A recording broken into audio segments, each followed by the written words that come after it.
Hello. ভিডিওর এই ছোট্ট ক্লিপটি দেখে আশা করি সবাই বুঝে গিয়েছো আমি আজ কি বানাতে চলেছি। ক্লের কাজ শেষ হয়ে যাওয়ার পরেও ফাঁকাই পাউডারের কৌটো দুটো ফেলে না দিয়ে রেখে দিয়েছিলাম, যাতে এই কৌটো দুটো দিয়ে পরে কিছু বানানো যায়। আর আজ এটা দিয়ে তোমাদেরকে দুটো রাজস্থানি স্টাইল পুতুল বানিয়ে দেখাবো।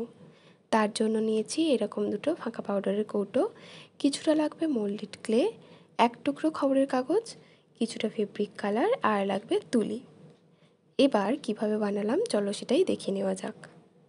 প্রথমে ব্লেড দিয়ে কৌটোর গায়ে যে প্লাস্টিকের লেবেলটা আছে সেটাকে ভালো করে তুলে পরিষ্কার করে নিতে হবে।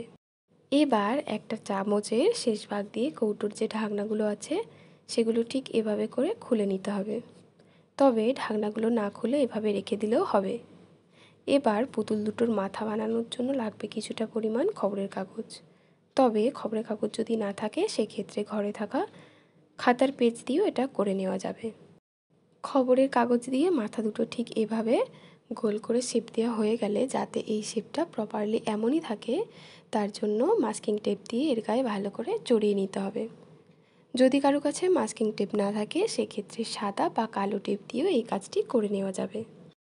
এবার লাগবে কিছুটা মোল্ডেড ক্লে।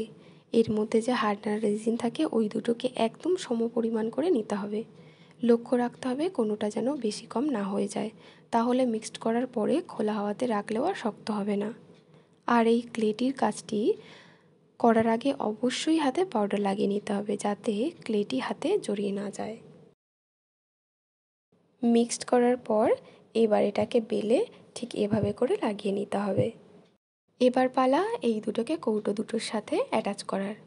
আর এখানে আমি একটা ছোট্ট ভুল করে ফেলেছি, সেটা হলো ফাঁকা এই কৌটো দুটোর ভিতরে কিছুটা পরিমাণ বালি ভরে তবেই মাথাগুলো লাগানো দরকার ছিল, তাহলে কৌটো দুটো রাখার পর আর পড়ে যাবে না। কিন্তু ভিডিওটি করার সময় সেটা আমি ভুলেই গিয়েছিলাম।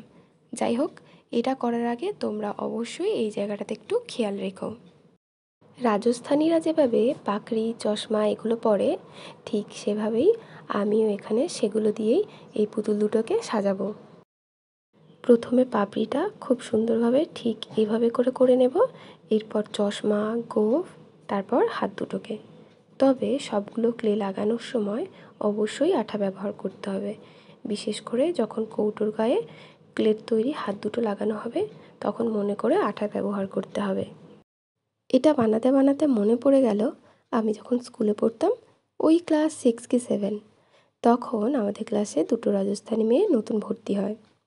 যদিও ওরা ছোট থেকে বাংলা পড়তে বা লিখতে পারতো, কারণ কাজের সূত্রে তাদের বাবা মারা অনেক আগেই এখানে এসে থাকতো, তবে তাদের সব থেকে আকর্ষণীয় যে ব্যাপারটা লাগতো সেটা হলো স্কুলের যে কোনো প্রোগ্রামে দেখতাম নানান রং বেরঙের ড্রেস পরতো, আর প্রায় সবগুলো ড্রেসেই থাকতো কাঁচের কাজ। আর এটা বানাতে বানাতে তো আমার স্কুল জীবনের কিছু মিষ্টি স্মৃতি মনে পড়ে গেল। এখানে ড্রেসটাতে সবুজ কালার করার পর একটু ফাঁকা ফাঁকা লাগছিল বলে সুন্দর দেখানোর জন্য আমি এখানে কিছুটা কাজ করে নিলাম। আর এইভাবেই এই পুতুলটা মোটামুটি কমপ্লিট হয়ে এলো। এরপর আরও একটি যে পুতুল বাকি আছে, প্রথমে তার পাগড়িটা করে নিয়ে তারপর এক এক করে বাকি কালারগুলো করে নেব। তবে পাগড়িটা দুটো কালার দিয়ে করব। প্রথমে লাল কালার চাপিয়ে তারপর নীল কালারের বর্ডারগুলো দিয়ে কাজ করে নেব। এরপর চশমা আর জামাটাতে কিছুটা কাজ করে নিলেই পুতুল দুটো রেডি। আচ্ছা, তোমরা বলো তো এই দুটোর মধ্যে তোমাদের কোন পুতুলটা বেশি ভালো লাগলো? আর এই ভিডিওটি যদি তোমাদের ভালো লেগে থাকে বা হেল্পফুল বলে মনে হয় তাহলে প্লিজ একটা লাইক, কমেন্ট আর সাবস্ক্রাইব করে দিও। তাহলে দেখা হচ্ছে পরবর্তী নতুন একটি ভিডিওতে। Thank you.